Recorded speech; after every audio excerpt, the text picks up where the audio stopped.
दोस्तों देखिए यहाँ पर क्वेश्चन दिया है समीकरण हल करने के लिए। देखिए क्वेश्चन है कक्षा 8 का सवाल है। यहाँ पर x प्लस 1 बटा में 2x प्लस 3 बराबर 3 बटा में 8 है। तो इस टाइप का प्रश्न रहेगा तो हम लोग हल करेंगे। देखिए आप लोग इस वीडियो में बहुत आसान प्रश्न है। इसको हल करने के लिए सबसे पहले हम लोग को ये वाला रूल फॉलो करना पड़ेगा। इसको बोलते हैं क्रॉस मल्टीप्लीकेशन, तीसरा तिरछी गुणा। माने 8 से हम लोग इसमें गुणा कर देंगे और 2x प्लस 3 में 3 से गुणा कर देंगे। इस टाइप से हम लोग गुणा करेंगे। तो चलिए हम लोग गुणा करते हैं। इसको पहले और लिखते हैं। अब देखिए 8 से इसमें गुणा करेंगे। 8 गुणा x प्लस 1 बराबर 3 गुणा 2x प्लस 3। देखिए इसको हम लोग ऐसे भी लिख सकते हैं, गुणा के चिन्ह नहीं भी लिखेगा फिर भी सही रहेगा। x प्लस 1 यहाँ भी 3 को 2x प्लस 3। ये देखिए दोनों नियम सही है।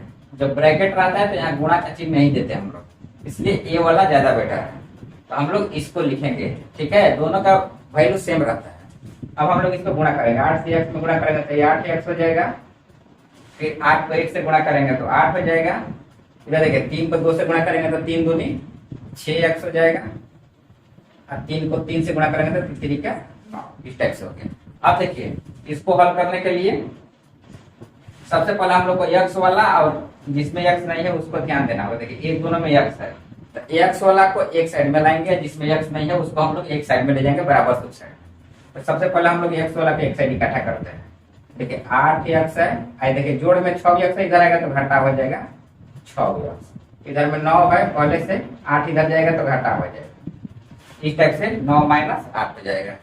अब देखिए 8x में से 6x घटेगा तो कितना बचेगा? ये बचेगा 2x। यहाँ बचेगा 2x। इधर 9 में से 8 घटेगा तो 1 बचेगा।